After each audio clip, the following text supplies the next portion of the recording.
E aí, pessoal, tudo bem com vocês? Eu estava conversando com um de vocês aqui e aí a gente começou a falar de banco. E a gente começou a falar de banco e, e aí a gente entrou para um chão muito esquisito, assim, né?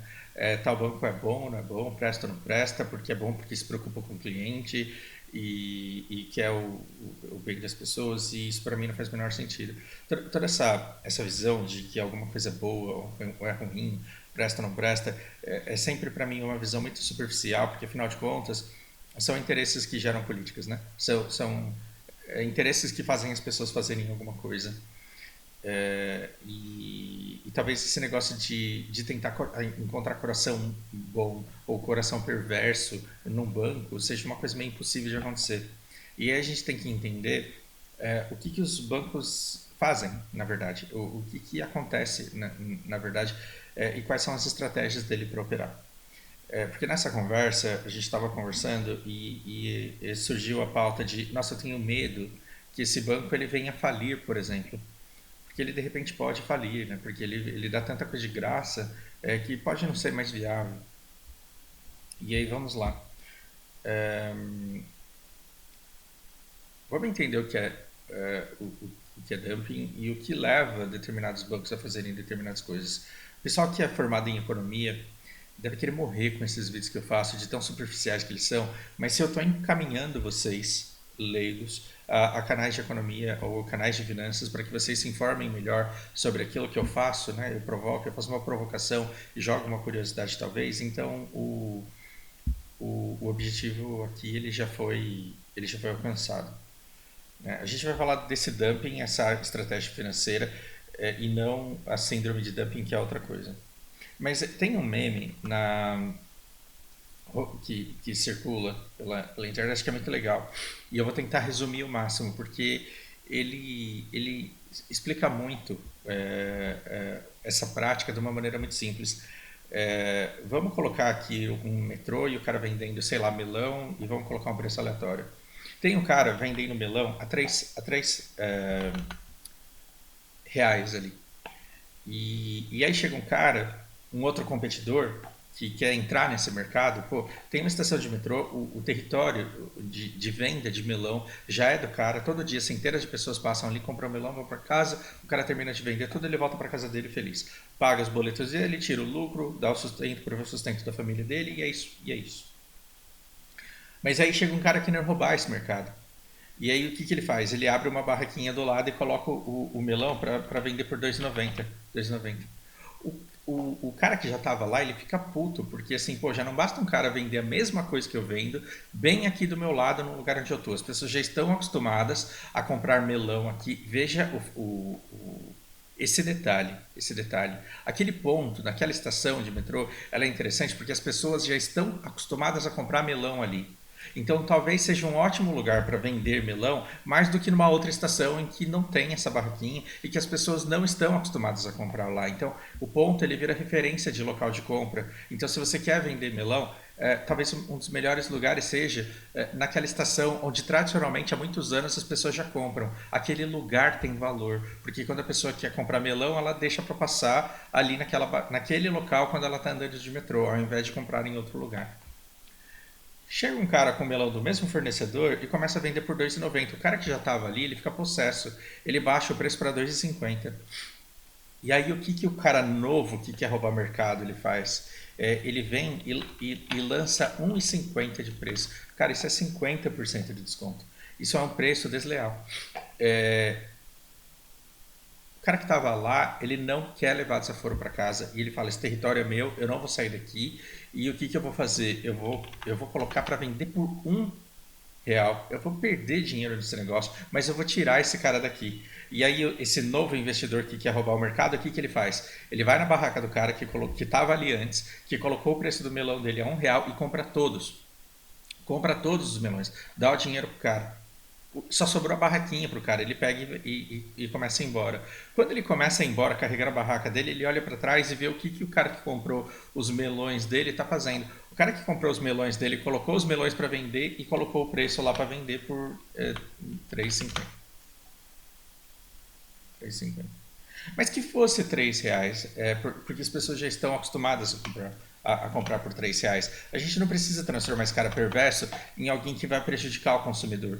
Ele voltou para o preço de R$ 3 porque as pessoas já estavam acostumadas a passar na frente daquele lugar, a dar R$ 3 pelo melão e levar o melão embora. Então, isso não alterou a vida das pessoas, mas você tirou aquele cara naquele dia do mercado.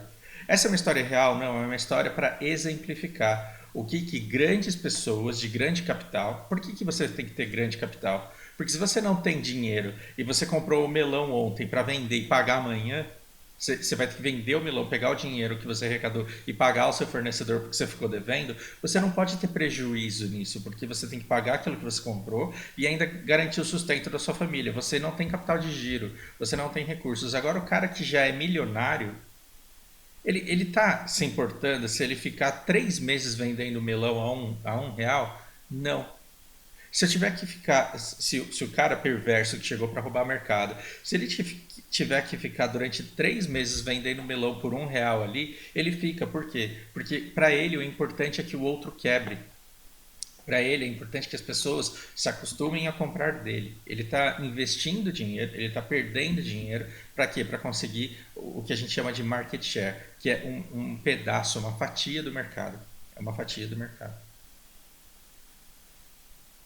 Essa prática dumping, ela poderia ser resumida assim: eu tomo prejuízo para conseguir mercado. Depois que eu consumo mercado, eu decido como é que eu vou fazer para recuperar o meu prejuízo e começar a dar lucro.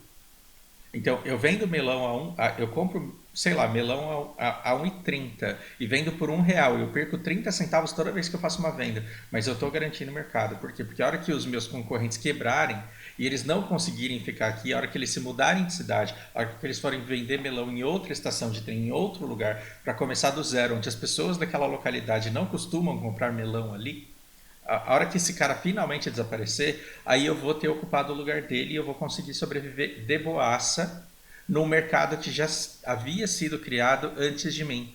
Porque se eu chegasse com carambola, eu ia ter que começar a explorar o mercado novo. Eu ia ter que começar a criar novos hábitos em pessoas. E as pessoas, elas têm dificuldade de criar novos hábitos, mas elas têm uma ótima inclinação a manter hábitos. Talvez você não comece a consumir coisas que você não consome, mas talvez você rotineiramente peça pizza ou hambúrguer no mesmo lugar, ou vá para a balada no mesmo lugar, ou vá para o bar no mesmo lugar. Então, quando as pessoas elas conquistam territórios onde você costuma gastar o seu dinheiro e elas estão ali no lugar de alguém que estava antes, elas aumentam em muito o potencial de geração de riqueza do capital delas. É por isso que países têm estratégias anti-dumping, e você pode estudar isso, daí é um conteúdo vasto, imenso a ser estudado. Por que eu estou dizendo isso? É, o Nubank ele não cobra, na época antes do Pix, né? Ele não cobrava TED, DOC, mensalidade de conta.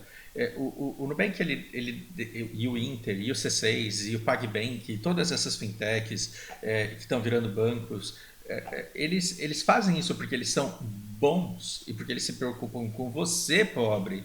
Claro que não. Eles querem se consolidar no mercado, te tirando de grandes bancos, que foi o que eles fizeram. Então, estou dizendo que eles são vilões de mercado? Claro que não, eles são competidores.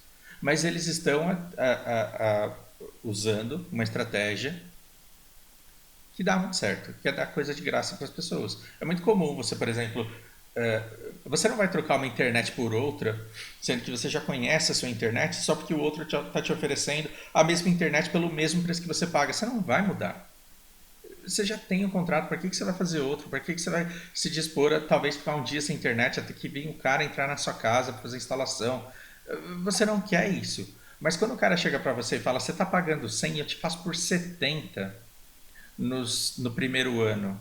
No segundo ano a gente não sabe, mas o primeiro ano vai ser 70. Você fala, pô, eu vou ficar um ano pagando 30 menos, vai ser 360 conto. Troco. Mas esse cara, ele vai continuar trabalhando nesse preço de R$ 70 e de não 100, por exemplo, para o resto da vida? Não, depois de um ano vocês vão ter que voltar a conversar. E aí, se o competidor dele não trocar, né? Não der call, não, se o competidor dele não bolar nenhum outro plano, ele pode subir o preço dele e manter você ali naquela zona de conforto. Pronto, ele conseguiu um cliente. com essa mesmíssima estratégia que o Nubank está usando. Então, é muito fácil você chegar criticando o Nubank e chamar ele de moral, mas toda vez que uma operadora de internet ela liga para você dizendo que tem uma promoção especial para você, ela está fazendo, em última análise, exatamente a mesma coisa. Bom,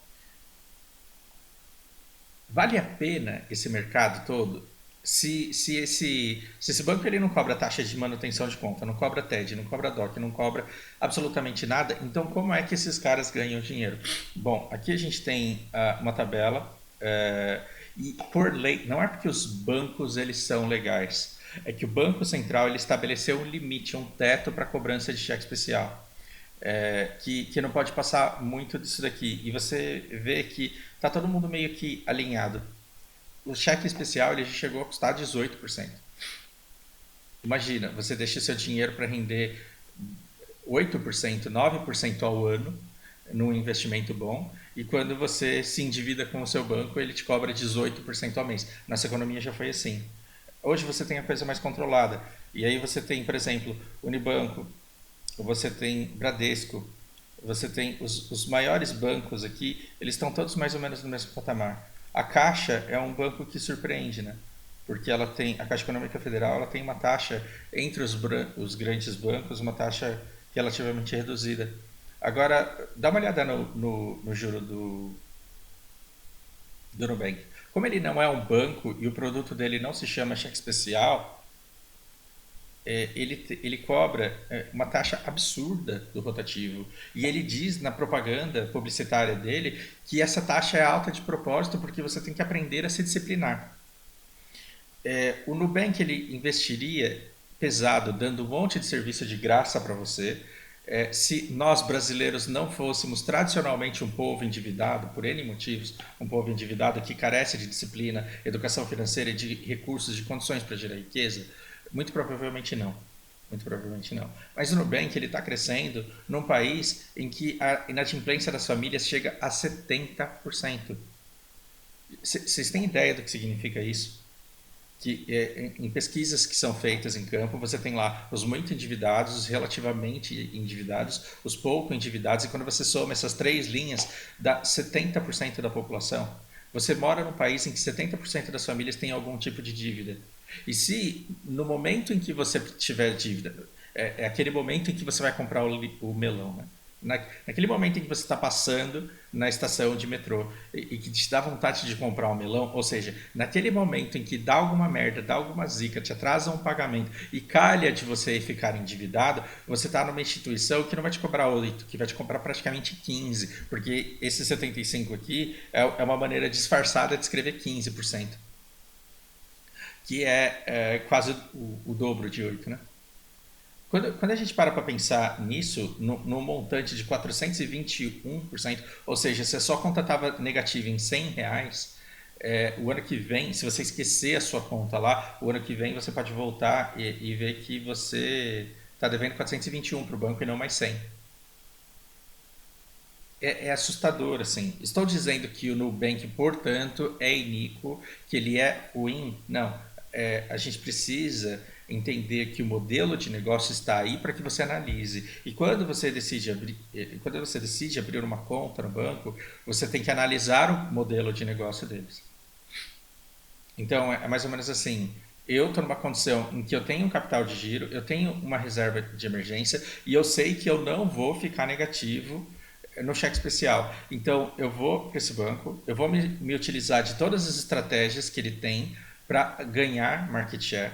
Eu vou fazer os TEDs de graça, eu vou fazer os DOCs de graça, eu vou. Todo mundo usa Pix agora, mas foda-se. Eu não vou pagar taxa disso, eu não vou pagar taxa daquilo. Eu vou ter um cartão virtual, eu vou ter aquela tarjeta aí do C6, né? Tarjeta de pedágio. Mas eu vou ter esses penduricalhos, essas coisinhas de graça que são ótimas para querer a minha presença, só que eu não vou pagar pelo melão, eu não vou pagar pelo. Eu não vou fazer com que a estratégia dele se materialize. E aí você fala assim, pô, mas os bancos eles vão falir, os grandes bancos eles vão falir. Gente, vocês não têm noção do lucro de Itaú, de Bradesco, de Banco do Brasil, vocês não têm noção. do quanto eles não estão preocupados com os pobres que eles perdem para fintech. Quem está indo para fintech é cara que não tem 30 conto, 40 conto para pagar por mês na conta. Porque quem tem dinheiro está no personalité lá, tá no Prime, o cara não paga taxa.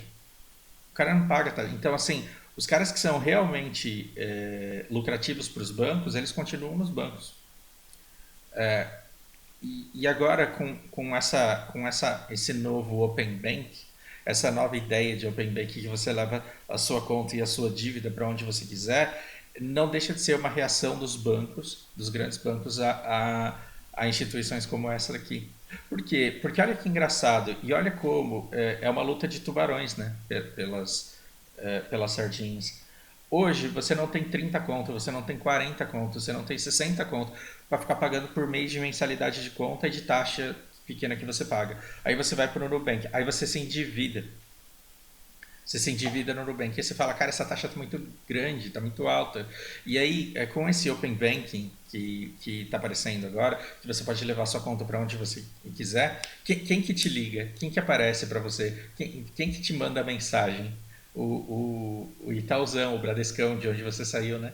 E fala, oi sumida, tudo bem? Você está pagando 14% de juros ao mês? Eu tenho um jurozinho aqui, ó, de 8 para você. O que você acha?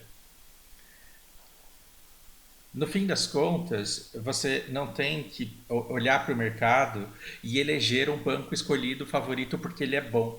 Você tem que olhar para o mercado e ver de qual desses bancos você pode extrair a máxima vantagem sendo explorado o mínimo possível. Sendo explorado o mínimo possível. Porque aí você dá o mínimo e colhe o máximo, porque essas estratégias aqui, elas continuarão existindo.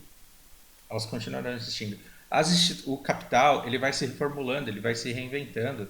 O Next é do Bradesco, o Banco do Brasil ele está digitalizado, o Itaú ele está correndo atrás por outros caminhos. Aliás, o Itaú ele é dono enfim, a gente não tem que entrar nesses méritos. Mas sempre vai ter alguém querendo dar alguma coisa de graça para conseguir alguma vantagem de você. E tendo em mente que não existe almoço grátis, você pode pegar isoladamente cada uma dessas instituições, cada uma delas, ver o que elas oferecem, qual é o objetivo delas em dar alguma coisa de graça, o que elas querem a longo prazo e se aquilo que elas querem é interessante o suficiente para que você possa usufruir daquilo que elas oferecem. Então a gente consegue fazer uma análise de todos os bancos, de todas as fintechs, de todas as instituições financeiras, sem usar, por exemplo, as palavras bom ou ruim, coração bom, coração ruim, presta ou não presta, é moral, é imoral. Não, qual que é o interesse do banco onde você está? E aquilo que ele te oferece, te atende, e é o melhor custo-benefício que você tem no mercado. Qualquer pessoa que queira oferecer lealdade eterna a uma instituição qualquer está fadado a levar prejuízo a longo prazo, porque constantemente aparecem outras opções com vantagens melhores que você deveria prestar atenção para poder usufruir, caso seja do seu interesse. E aí você fala, nossa, mas eu não quero ficar perdendo o meu tempo com isso. Uma coisa é você se deixar escravizar pelo dinheiro. Isso você não deve fazer. Você não pode se deixar escravizar pelo seu dinheiro, pelas suas coisas sequer. Mas outra coisa é ser displicente ao ponto de não prestar atenção no que está acontecendo. Aí uma pessoa que está há 20 anos com dinheiro na poupança, ela agora está perdendo dinheiro para a inflação porque ela não se deu o trabalho de se atualizar para saber o que está acontecendo no mundo. São duas coisas bem diferentes, tá bem? Bom, espero que vocês não entendam isso como um mero ataque ou defesa de alguma instituição qualquer, mas sim de uma maneira de olhar para elas. Né? Espero que seja útil. Por hora isso, e um grande abraço. Engraçado que eu terminei o vídeo e não falei a única coisa que eu precisava ter falado, que era para tranquilizar a pessoa com quem eu estava conversando e talvez alguns de vocês, porque quando anuncia-se que, por exemplo, o Nubank deu um prejuízo de não sei quantos milhões, esse prejuízo é o prejuízo do cara vendendo melão. Lembra do nosso exemplo do começo da história? O cara foi vender o melão e vendeu um melão que de 3, ele começou a vender por R$ 1, perdendo dinheiro porque ele gastava 1,20 para comprar o melão, fora os gastos de transporte, fora todos os outros gastos que ele tinha. Quando você escuta que determinada fintech deu prejuízo, esse prejuízo ele só é ruim se ele não for previsto pela estratégia. Agora, se ele foi previsto pela estratégia, se o banco já tinha se programado para perder dinheiro para conseguir a captação, e se ele está conseguindo captação, e se os primeiros endividados estão começando a aparecer para pagar 14% de juros sem perceber, achando que é a mesma coisa do que no outro banco que ele estava, então o banco ele já está, ou a instituição financeira já está conseguindo alcançar o objetivo que ela tinha inicialmente. E se ela tem investidores a suportando, se ela está recebendo aportes, nada, isso em si, o fato dela dar prejuízo em si, não significa que ela vai falir. Em resumo, tudo que eu tinha para falar nesse vídeo era isso e eu acabei não falando no vídeo. Enfim, é isso aí.